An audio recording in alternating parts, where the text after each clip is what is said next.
Hola, no te quiero hacer perder mucho el tiempo, así que voy directa al grano. Si quieres escuchar el audiolibro completo, echa un vistazo al enlace en la descripción. Podrás disfrutar de una prueba totalmente gratuita que te dará acceso a un amplio catálogo de audiolibros. Pero espera, que hay más. Por si todavía tienes dudas, a continuación te dejo con un pequeño fragmento del audiolibro. Disfrútalo. De imitación, sin duda inevitable. Los cuentos escritos por Irving representan una etapa de esa trayectoria. Los temas venían del extranjero, pero la ambientación era nacional. El libro de los bosquejos del caballero Geoffrey Crayon, 1819-1820, es el producto más señalado de tal tendencia, y se cuenta entre los mejores libros dejados por el autor. En él aparecen dos textos clave para entender el desarrollo de la narrativa norteamericana: Rip Van Winkle y La leyenda de Sleepy Hollow.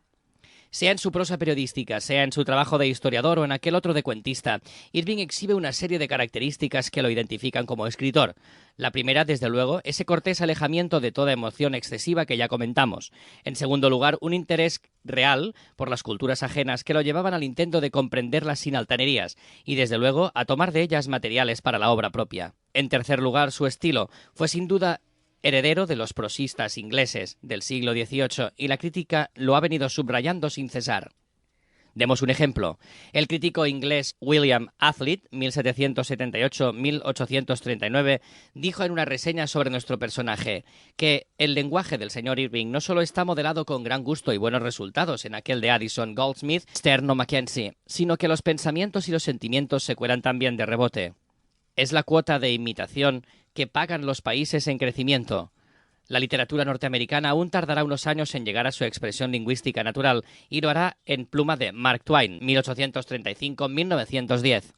Volvamos ahora a ese interés genuino por la cultura propia y por las ajenas. Otro aspecto destacable de Irving es su amor por el folclore, que lo llevó a reunir materiales de orden diverso con el propósito de rescatarlos mediante su inclusión en libros. En su obra tenemos lo venido de Europa, pero también lo aprovechado de los territorios de avanzada o frontera en los propios Estados Unidos, y lo español, desde luego. En 1815, Irving sale de viaje por Europa. Su estancia fuera de su país se prolonga por 17 años. En su deambular constante por el mundo, llega a España en 1824, pues un amigo de apellido Everett lo había invitado a venir con la propuesta de que Irving lo ayudaba a traducir material para una vida de Cristóbal Colón, que preparaba. En 1829 lo tenemos ya en Granada. Conviene ahora citar de una carta escrita por Irving, incluida en el libro Documentos Españoles.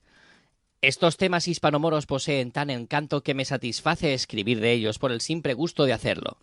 Tienen un espíritu elevado, la tendencia a lo caballeresco, y a la vez son extraños, pintorescos y en ocasiones un tanto humorísticos. Irving había estado explorando viejos archivos españoles, de los que obtuvo material muy rico, parte de él vertido en el libro que presentamos, Cuentos de la Alhambra. Pero los archivos no fueron su única fuente de inspiración. Como lo establece el propio texto, el autor sabía congraciarse con la gente, y de sus abundantes pláticas con abundantes de Granada, y en especial de la Alhambra, obtuvo cuentos y leyendas que agregar a lo sacado de los documentos. El texto apareció en 1832, cuando Irving ya estaba de regreso en su país. Tuvo buena acogida por parte de la crítica y de los lectores. No es de extrañar porque La Alhambra, conjunto de cuentos y bosquejos de moros y españoles, que tal es el título original del libro, es una obra simpática y generosa, cuya concepción supera el trabajo usual de reunir una serie de narraciones e integrarla con base en la visión de género. Por principio de cuentas, el autor se incluye en el texto como personaje, estableciendo así un enfoque personal de relación directa con el ámbito de lo narrado. En segundo lugar, la estructura dada al material habla de cómo llegó a Granada, de por qué la Alhambra fue el hogar de residencia del autor y de la tristeza sentida cuando los asuntos lejanos hicieron obligatoria la partida. Tercer aspecto, Irving nos ofrece un retrato cordial y amable de las personas reales con quienes compartió su estancia en el lugar.